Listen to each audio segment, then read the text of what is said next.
Today we start with the book of Numbers. This is session 1 of the book of Numbers.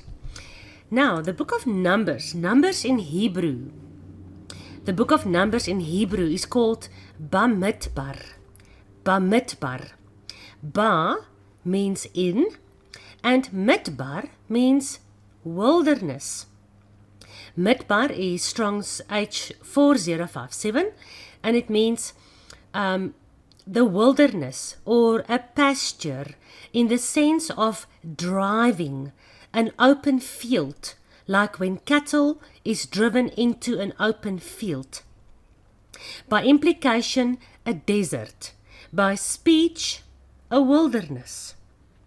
So the book of Numbers, in English it's called Numbers because there's quite a lot of numbers in the book of Numbers. There's quite a lot of counting and census being taken and those kind of things. But in the Hebrew, it's called Bamidbar, in the wilderness. And these are the numbers of the children of God, who is living in the wilderness, who is journeying with their God through the wilderness. These are the numbers of all the people that left Egypt, that obeyed the voice of the God of Abraham, Isaac, and Jacob, and left Egypt behind, and is willing to travel the dusty, hot, long road in the Bamidbar, in the wilderness, because they trust the God that promised them an end result. Am I still talking about Israel thousands of years ago, or am I talking about you and me? Trusting this God, trusting His end result, trusting His promises, that when this journey is over, and when the trials and tribulations and the Egyptian plagues and the Babylonian whore of Babylon deception has tried to steal us away, and we've overcome with the word of our testimony and the blood of the Lamb, and we've journeyed through the desert with the sun beating from above, and the Amalekites attacking from behind, and the Philistines waiting, and the Canaanites waiting for us on the other side of Jericho. When all is done, and the King of Kings return and take his throne in Jerusalem, and he rules and reigns with an iron rod, and we have come through Bamidbar, through the wilderness, with our God who's traveling with us every step of the way, then we will know that our trust in Him was worth it. It was a worth it endeavor. It was worth it to give our lives, to trust this God, to leave Egypt. It wasn't better for us to stay in Egypt. Although it was a difficult and long and troublesome journey, it was worth it in the end, because His end result, His plan, His promises is for the ultimate re-establishment of His kingdom on this earth, as it was in the days of Adam and Eve in the Garden of Eden, because that is His ultimate plan. He doesn't want to live with us in Bamidbar. He wants to live with us in Eden. That is His plan. But He has to bring us through Bamidbar, through the wilderness, so that we can eventually inherit the kingdom with Him and live with Him. Bamidbar, in the wilderness. Numbers 1 verse 1, and Jehovah spoke unto Moses in the wilderness. Always the first verse of every book will give us the name of the book. So Jehovah spoke unto Moses in Bamidbar, and this book's name is Bamidbar. And He spoke to Moses in the wilderness, in the tabernacle of the congregation, on the first day of the second month, in the second year after they were come out of the land of Egypt. This is our God. This is this God speaking to us, His sheep, the sheep of His pasture. Bamidbar is an open field, a wilderness, a desert.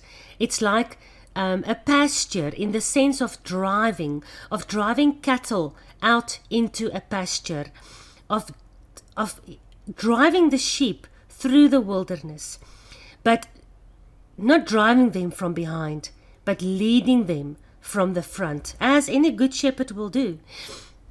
And Numbers 1 verse 1, this is the God, this is the good shepherd that is driving his sheep through the wilderness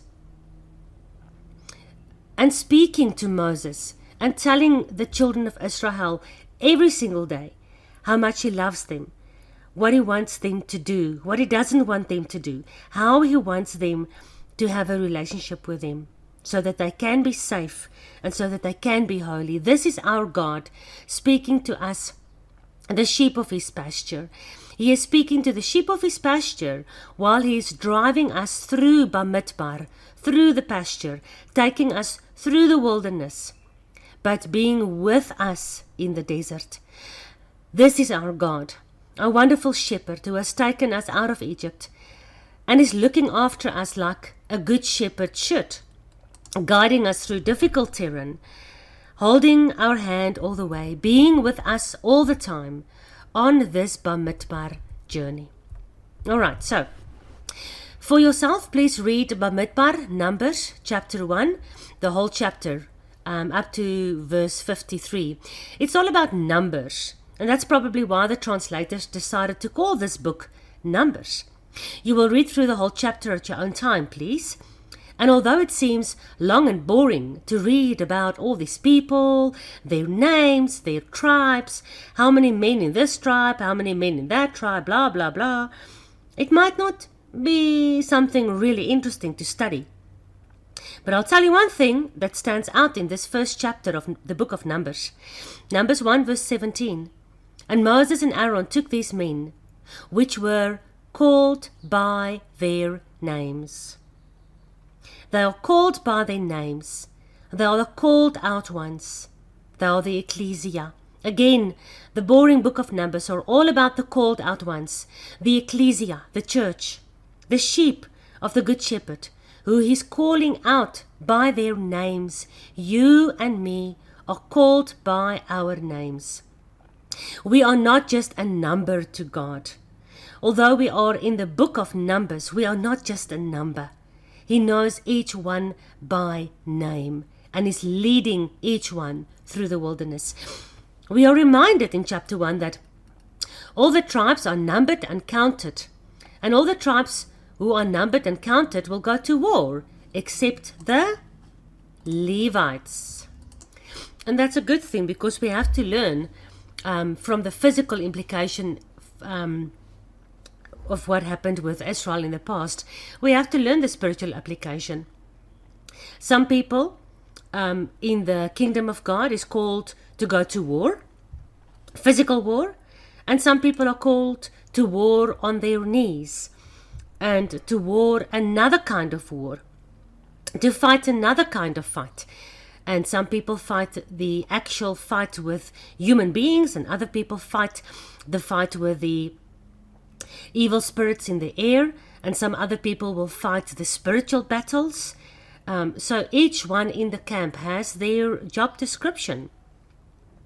So chapter 1 is all about counting the numbers, and the Levites are not counted together with the rest of the numbers, because they were the ones responsible for pitching the tabernacle of Yahuwah.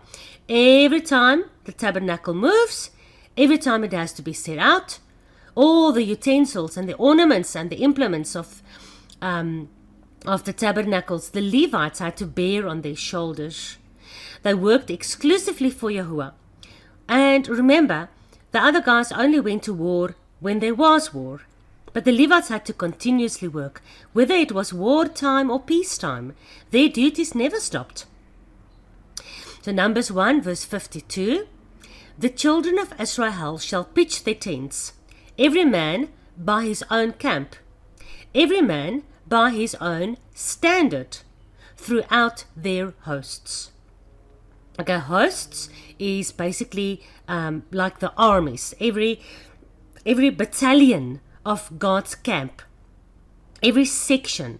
So every family falls into a tribe, and the tribes are divided into sections, and all the different sections of the tribes are living and pitching their camps in different areas of around the tabernacle. We have looked at all this amazing logistics already, and how beautifully spiritually it can be applied. But there's another thing that stands out here. Everyone shall pitch their tents by his own standard. Now that word standard is Strong's H1714, and it's dagel, dagel. And it actually means a banner or a flag. So, Numbers 1 verse 52, the children of Israel shall pitch their tents, every man by his own camp, every man by his own flag, by his own banner, throughout all their hosts. So, according to rabbinical tradition, the standard or the flag or the banner of Judah was the figure of a lion. I agree with that. Yeshua is the lion from the tribe of Judah. And according to rabbinical tradition, the flag or the banner of Reuben is in the likeness of a man or a man's head. So Reuben, their banner is in the image of a man, and Judah, their banner is in the image of a lion. Ephraim, the flag or the banner of Ephraim, was in the figure of an ox. An ox. And the figure of an eagle was the banner for Dan.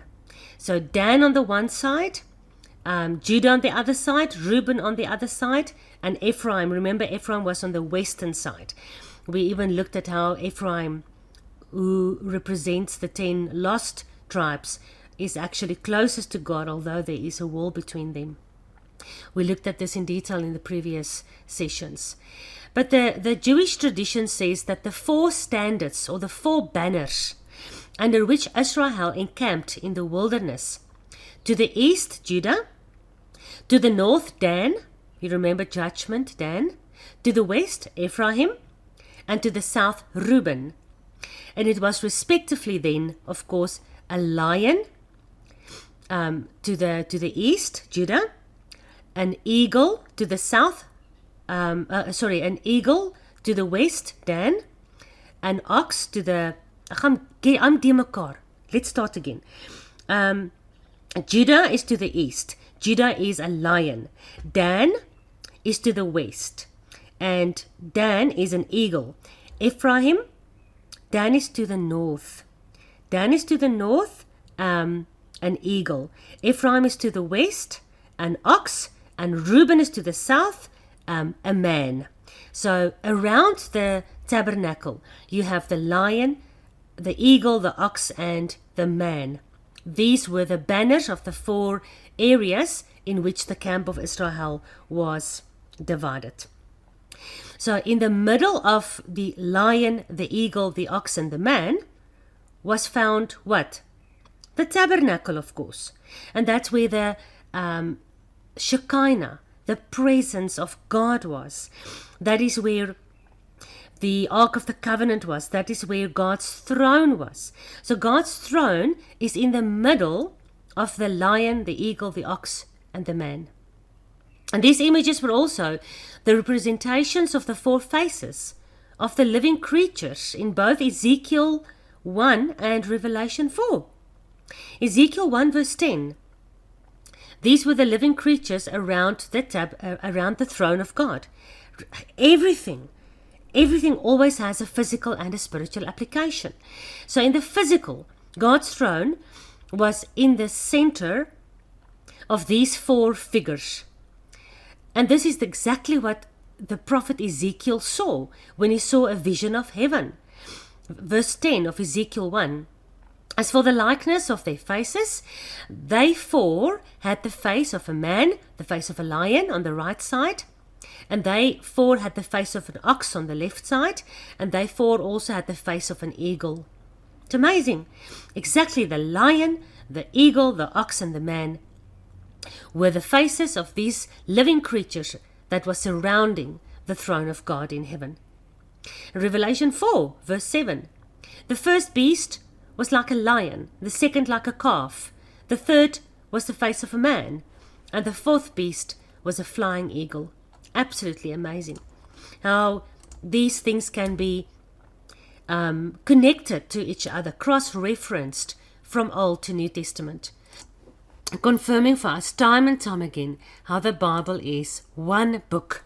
Now the message and the truth of the Bible is consistent from the beginning all the way through to the end. Alright, the whole chapter 2 of the book of Numbers is about the layout of the camp, where each tribe pitches their tent around the tabernacle. We discussed this in detail in previous sessions, and we saw the amazing significance of the location, the prophecy in the location, the prophecy in the distance, the prophecy in the direction of each one of the tribes' location around the tabernacle, and how important it is to know where each tribe lived around God's presence, and what it means in the spiritual realm, and what it means for you and me today. Chapter 3 is all about the Levites, their names, their work, their duties, what each family is destined to do, how Yahuwah divided the family members up according to their various job descriptions. I remind you about why Yahuwah chose the Levites. You remember in Exodus 32 verse 26, then Moses stood in the gate of the camp while the rest of Israel was worshipping the golden calf, remember? And he said, "Who is on Yahuwah's side? Let those people who are on Yahuwah's side come to me." And who came to Moses? All the sons of Levi gathered themselves together unto Moses. So in the book of Numbers 3, verse 41, Yahuwah said, "I shall take the Levites for me. I am Yahuwah. I will take the Levites instead of all the firstborn among the children of Israel." Every single family was supposed to have a representative of their own, work as a priest, and have the privilege to enter into the tabernacle to do service before Yahuwah. But again, due to our own stupidity, we lost that stunning privilege in the wilderness. And this privilege was transferred to the Levites. And God decided, in the place of every firstborn male, He will take the Levites out of all the families of Israel. Alright, so something very interesting in a wordplay, according to God's interesting, not always that we understand everything, but very interesting. God always chooses the firstborn. So you know by now that He chose the Levites in the place of every firstborn among the children of Israel.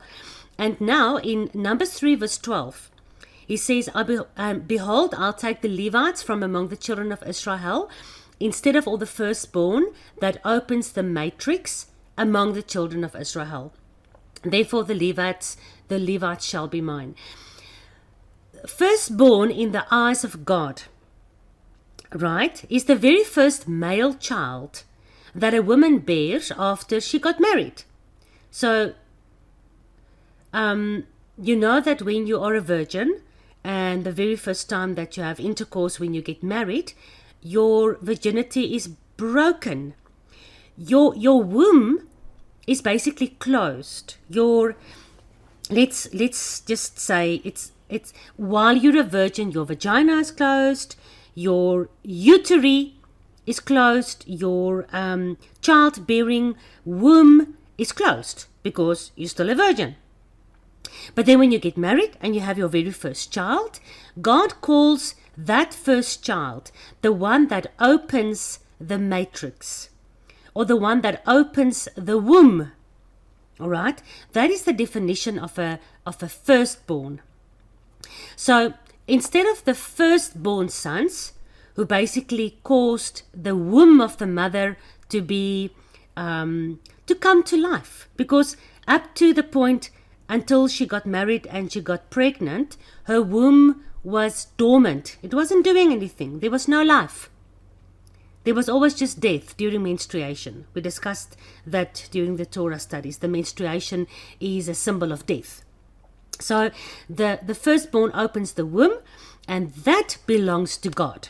We looked at that in the Torah studies as well. Every animal and every male that opens the womb belongs to God. Now, all the firstborn that opened the womb and belongs to God were supposed to be His priest. and was supposed to work for him in the tabernacle and was supposed to represent his family in the temple service. But because of what happened at the golden calf deception, Yahweh decided to choose the Levites because the Levites chose him. So the firstborn of the children of Israel were then redeemed. And in the place of the firstborn came the Levite.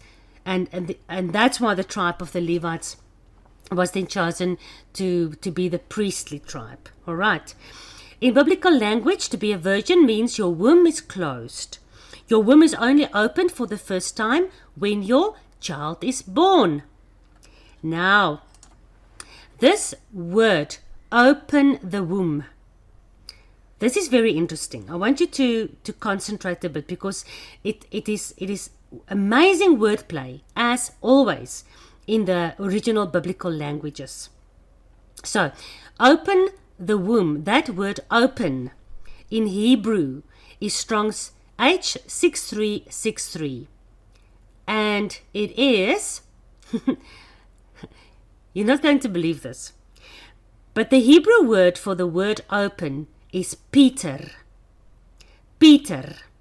Petra. Petra. Peter. You can pronounce it in various ways.